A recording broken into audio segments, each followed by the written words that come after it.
So on that album, My Way, there's a song called I'm a Woman. It's an introduction. It's the last track on this My Way album. And it's an introduction. What if I told you that behind the beat and bold spirit of reggae music, there are unforgettable stories of deep connections between artists and their fans? From Bob Marley's relationship with Pascaline to Lady Saw's romantic connections to John John, some of reggae's biggest stars have formed personal and sometimes very close relationships with the people who supported them. Here are 9 reggae stars who are said to have gotten a little too close to their fans. Bob Marley and Pascaline Bongo. Bob Marley's relationship with Pascaline Bongo Ondimba, the daughter of Gabon's President Omar Bongo, began in an unexpected way, starting with a mix of admiration and cultural misunderstanding. In late 1979, Pascaline was a 23-year-old student living in the United States. She went to see Bob Marley and the Wailers perform in Los Angeles during their Survival album tour. With her VIP pass, she was able to go backstage and meet Marley. But instead of a warm welcome, he greeted her by saying, "You're ugly." He was criticizing her for straightening her hair, which he felt went against African pride and the natural beauty that his Rastafarian beliefs celebrated. Even though the first meeting was awkward and hurtful, something about it sparked a connection. Pascaline invited Marley and his band to her home in Beverly Hills. That evening, they spent quiet time together, which marked the beginning of a relationship that would grow stronger over time. Their romance deepened when Pascaline used her family's political influence to help organize Marley's first ever concert in Africa. In January 1980, he performed in Libreville, Gabon, as part of a celebration for her father's birthday. This event was especially meaningful for Marley, whose music often promoted Pan-African unity. His Survival album even featured flags from different African countries. The concert took place at the Omnisport Bongo Stadium and attracted huge crowds. It was a major moment in Marley's career and confirmed his role as a strong voice for African pride and unity. While in Gabon, Marley spent time exploring the country, visiting local markets and beaches, and connecting with the people. During this period, he and Pascaline continued their relationship, often traveling together between Libreville, Los Angeles, and Kingston, Jamaica. Marley later described his time with Pascaline as life-changing. By this time, Marley was already known all over the world. Songs like No Woman, No Cry, and Exodus had made him a global star. In 1978, he even performed in Ethiopia, a country that means a lot to Rastafarians. Then in April 1980, he played at Zimbabwe's independence celebration, which was another big moment in his support for African freedom. However, being with Pascaline brought personal challenges. While they cared deeply for each other, their relationship was complicated. Pascaline secretly took birth control because she knew her father wouldn't approve of the relationship, and she was also aware of Marley's reputation with women. He had 11 children with 7 different women. He wanted to have a child with Pascaline, whom he called his African princess, but that wish never came true. Pascaline changed in other ways too. She stopped straightening her hair and started wearing braids that looked more like dreadlocks, in line with Marley's beliefs. But her father wasn't happy about her connection with the reggae star. People in Gabon's political circles also questioned the relationship. Despite the pressure, Pascaline stayed committed to Marley. She visited him in Germany while he was getting treatment for cancer in 1980 and attended his funeral in 1981. Later on, she named her son Nesta Bongo Ping in honor of Marley's birth name, Nesta Robert Marley. She also kept in touch with Marley's mother, Cedella Booker, keeping a personal connection to the man who had changed her life. Tony Rebel and Queen Ifrica. Tony Rebel and Queen Ifrica's love story started in a natural and familiar way, much like many relationships in the reggae music world. Tony Rebel, a well-known dancehall artist and cultural figure, first became famous in 1990 with his hit song, Fresh Vegetable. He quickly became a big name in the 90s reggae scene with popular songs like Vybz of the Times, Nazarite Vow, and If Jah. Queen Ifrica, known for her emotional and meaningful roots, reggae songs that talk about serious social issues, started gaining attention in the late 90s and early 2000s. She performed at big shows like Reggae Sumfest and is known for songs like Daddy and Below the Waist. Their romantic relationship reportedly lasted for about 23 years before they broke up, which Queen Ifrica confirmed on social media.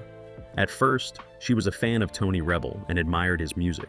Over time, their shared respect for each other's talent and similar cultural beliefs brought them closer, and their friendship turned into a romantic relationship. They worked together to organize Rebel Salute, a famous reggae festival in Jamaica that celebrates roots reggae music and the Rastafarian way of life. Even though they were together for a long time and worked well professionally, Queen Ifrica later shared that their relationship was not always happy. She said that she faced serious problems, including domestic abuse, and she chose to speak out in hopes of encouraging others to stay strong and seek help. Their breakup also involved family issues and public arguments, especially with some of Tony Rebel's children, which made things even more difficult between them. Shabba Ranks and Michelle Gordon. Shabba Ranks and Michelle Gordon started their relationship in the late 1980s, when Michelle was simply a fan of his music. As they got to know each other better, their friendship grew into love, and they got married in '92. Since then, they've been together for more than 30 years, supporting each other through the ups and downs of life. Michelle has stood by Shabba during both his successful music career and personal challenges. They have 2 sons, Rexton Jr. and Jawan, and have stayed close as a family despite the pressures of fame and public controversies. Shabba Ranks, whose real name is Rexton Ralston Fernando Gordon, became a major figure in dancehall music in the late 1980s and early 90s. His deep, rough voice and lively style helped make dancehall popular around the world. Songs like Mr. Loverman and Trailer Load of Girls made him famous. He was the first reggae artist to win a Grammy Award, and he won it twice in the early 90s for Best Reggae Album. He also worked with well-known artists like Maxi Priest, KRS-One, Queen Latifah, and Eddie Murphy, showing that he could mix dancehall with hip-hop and R&B. Even with all his success, Shabba's career wasn't free of problems. He got a lot of criticism for lyrics and statements that were seen as homophobic, especially in songs like Wicked in a Bed and his comments related to Boom Bye Bye. This led to show cancellations and issues with record companies. Later on, Shabba apologized and admitted that his words had hurt people.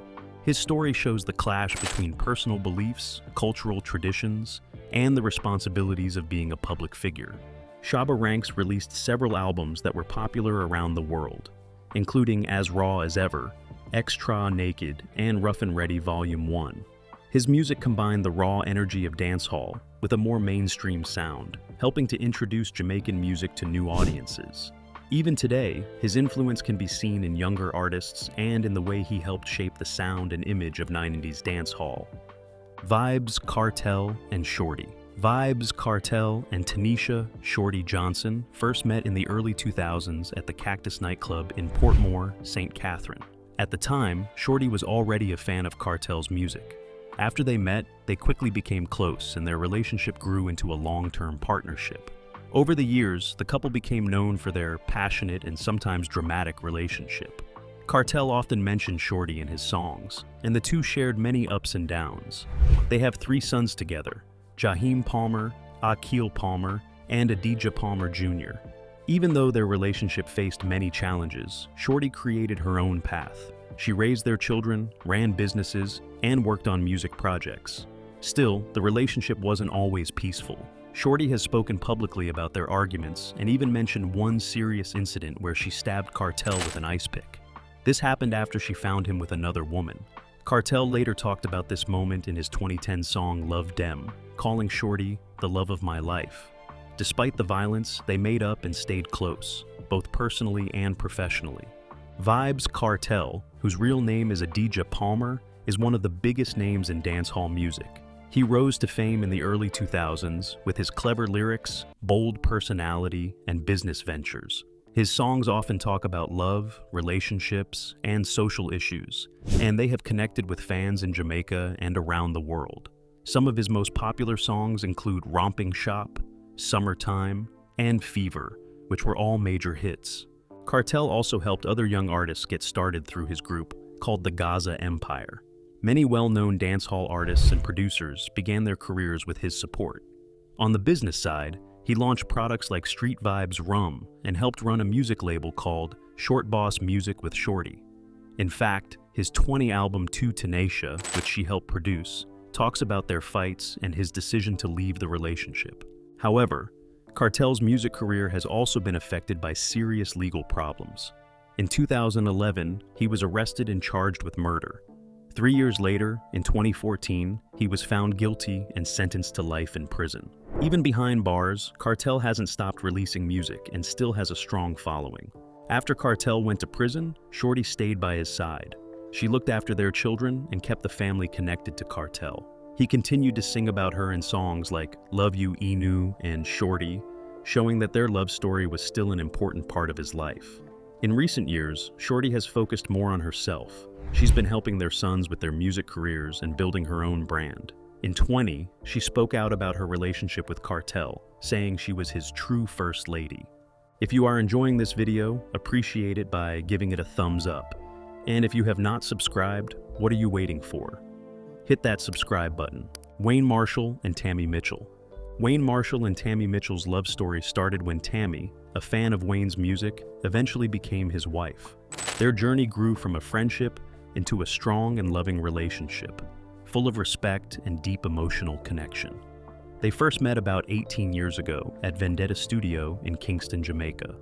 At that time, both of them were in other relationships, so their early connection was purely professional. Tammy, also known as Tammy Chin Mitchell, admired Wayne's talent, and they began working together on music projects.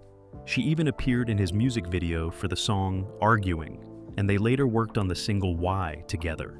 As they spent more time together, their bond naturally grew stronger, and they slowly moved from being friends and co-workers to becoming a couple. Their relationship is known for being built on a solid friendship. Before they started dating, they spent a lot of time getting to know each other on a deeper level, talking about life and meaningful things. This helped them build a strong connection that made their love more genuine and lasting.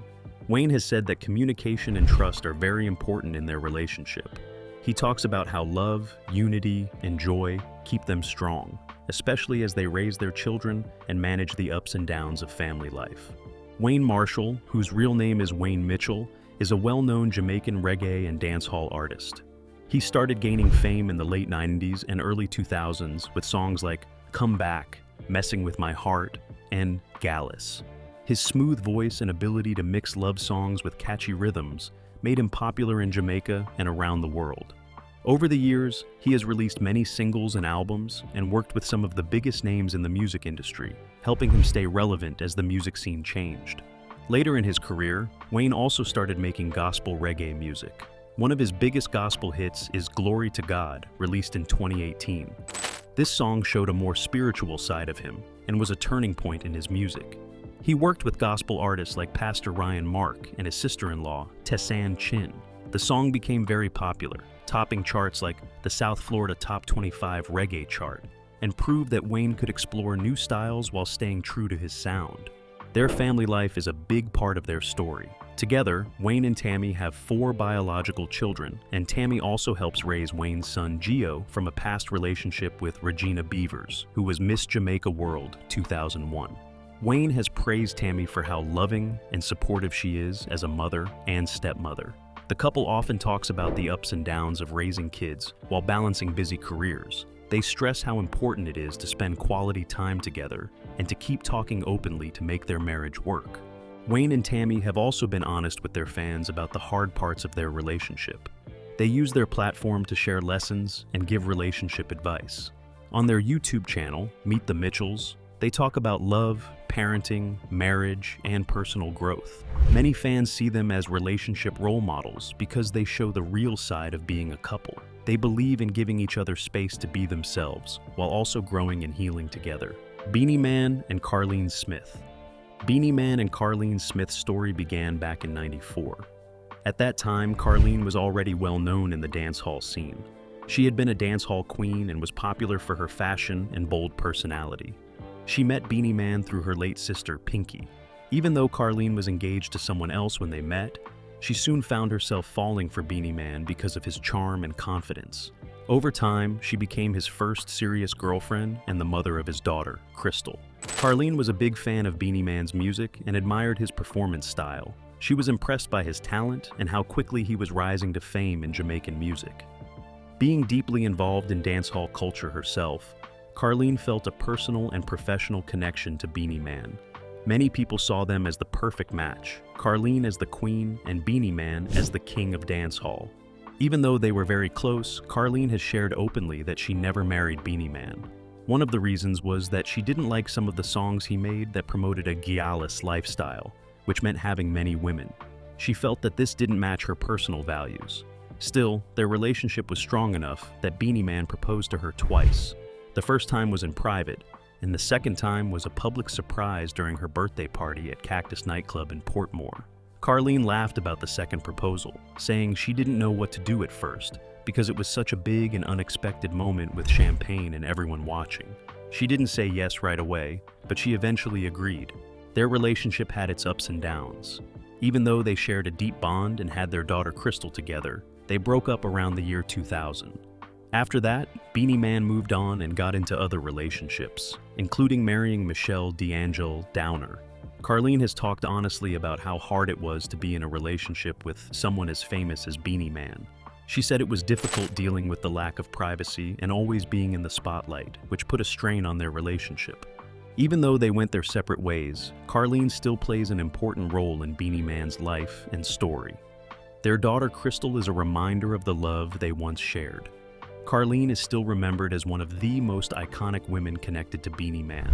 When Beanie Man later got engaged to other women, including his 24 proposal to Camille Lee McIntosh, fans often looked back and compared those moments to his past with Carlene. Lady Saw and John. Lady Saw, whose real name is Marion Hall, had a long and well-known relationship with John, one of the most public partnerships in the dancehall world. Their relationship lasted around 18 years and included 2 engagements, making John the most famous person in Lady Saw's romantic life. Interestingly, John was initially interested in another dancehall artist, Macka Diamond, but it was Macka who eventually introduced him to Lady Saw, suggesting their connection was a bit of fate. Over time, their relationship grew from initial admiration into a serious partnership, with Lady Saw referring to John as her common-law husband, and considering him a key figure in both her personal and professional life. John wasn't just her partner. He was also involved in her music career. He worked on many of her projects, including helping produce some of her albums. However, their relationship faced many struggles. Lady Saw openly expressed her pain over John's infidelity, which led to their breakup after 17 years of living together. The emotional strain of the breakup coincided with a spiritual awakening for Lady Saw. After learning about the cheating, she was deeply hurt, but used that pain as a motivation to turn to God. By 2013, she announced that she would retire from dancehall music to pursue gospel music, leaving behind what she described as the wickedness of the dancehall scene. She was baptized and took on her Christian name, Marion Hall, marking a huge shift in both her personal life and career. This transformation was her way of rejecting the hedonistic lifestyle that dancehall often represented. Even though they separated, Lady Saw's relationship with John remains a key part of her life story. Their nearly 2-decade-long partnership was tightly linked to her success as an iconic dancehall artist, known for breaking down gender barriers and changing the direction of the genre. Lady Saw's contributions to reggae and dancehall music are legendary. She is often called the Queen of Dancehall and made history as the first female DJ to win a Grammy Award, solidifying her place as a pioneer in a male-dominated industry. She started her career at just 15 years old and chose the stage name Lady Saw in honor of the late tenor Saw. She quickly became known for her bold lyrics and commanding presence on stage. Her debut album, Lover Girl, '94, established her as a fierce voice in dancehall, with songs like Pretty Pussy, Best Pum Pum, and Tai Tai, which showcased her unapologetic take on female sexuality and empowerment. While some critics criticized her explicit lyrics, Lady Saw embraced them as a form of self-love and a way to educate women, saying her music reflected her true self and experiences. Her big international break came when she teamed up with No Doubt on the song Underneath It All, which won her a Grammy in 2003 and reached number 3 on the US Billboard Hot 100. This collaboration helped bring dancehall music to a worldwide audience. Over the years, Lady Saw continued to grow as an artist, releasing albums like My Way, 2010, which featured collaborations with rapper Eve and Jamaican artist Ding Dong. Her ability to mix genres while staying true to her dancehall roots showed her versatility and staying power. She also started her own label, Diva Records, cementing her influence in the music industry. Bob Marley and Rita Marley. Bob Marley and Rita Marley's romantic relationship started in the lively music scene of 1960s Jamaica, where both were working toward their musical dreams. Rita, a teenager at the time, was part of a vocal group called the Solettes, who sang backup for different artists, including Bob Marley and his band, the Wailers. The Wailers would pass by Rita's house every day on their way to Studio One, a famous recording studio owned by Clement Coxone Dodd.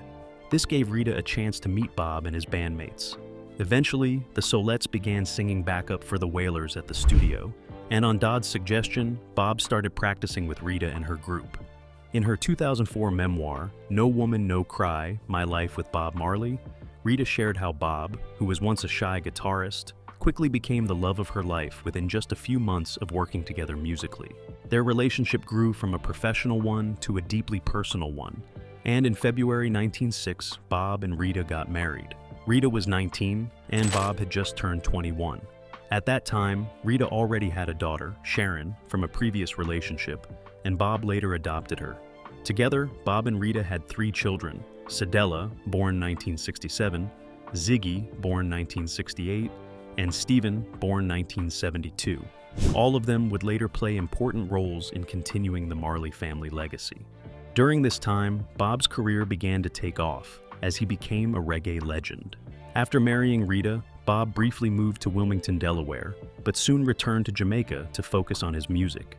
With the Wailers, he became internationally known for his unique reggae sound, blending Rastafarian beliefs with powerful social and political messages.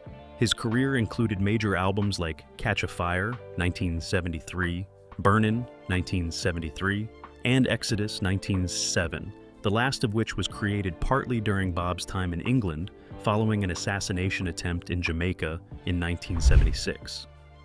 Bob and Rita were both shot in the attempt but survived. The shooting happened just 2 days before the Smile Jamaica concert, a peace event that Bob had organized. Despite the danger, Bob and Rita still performed at the concert, showing their strength and commitment to their message. The Marley marriage was complex and unconventional by many people's standards. Both Bob and Rita had relationships outside their marriage, and they worked through this with a special understanding.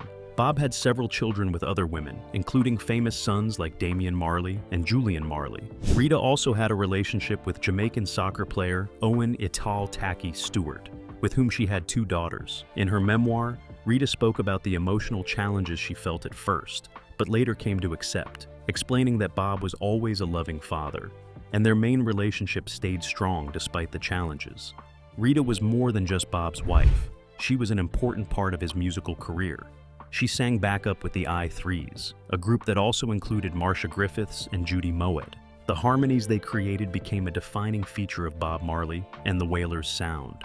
After Bob passed away in 1981 at the age of 36, Rita took on the responsibility of managing his estate and preserving his legacy. She faced many difficulties, including legal issues and public criticism, but she successfully expanded the Marley brand, overseeing Tough Gong Studios and other business ventures. Rita's hard work made sure Bob's music and message continued to touch people all over the world. After retiring, Rita handed over the reins to their daughter Cedella, and she is still a respected figure in the Marley family and the reggae community. Bob Marley's accomplishments are many and reflect his huge impact on music and culture. He is widely considered the pioneer of reggae music and a global symbol of Jamaican culture and Rastafarianism. He was inducted into the Rock and Roll Hall of Fame in '94, and his album Exodus was named Album of the Century by Time magazine in '99. Beanie Man and D'Angel. D'Angel first admired Beanie Man as a fan before their relationship developed into a romantic one. Their bond grew stronger through their musical collaborations, especially their duet You Are My First, released in 2010, a time when they were already separated. This collaboration showed how closely their professional and personal lives were connected. Their romantic relationship eventually led to marriage on August 22, 2006, marking a significant milestone in both their lives. However, their marriage was full of challenges, including public arguments and accusations of cheating from both sides. Despite trying to reconcile multiple times, including working together musically, the pressure eventually led to their separation in June 2007, and divorce proceedings filed in 2011, which were finalized years later.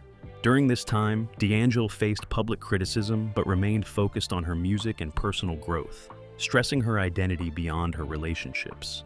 Beanie Man started his music career as a child prodigy, winning the Teeny Talent contest at the age of 8. He recorded his first single, Too Fancy, shortly after.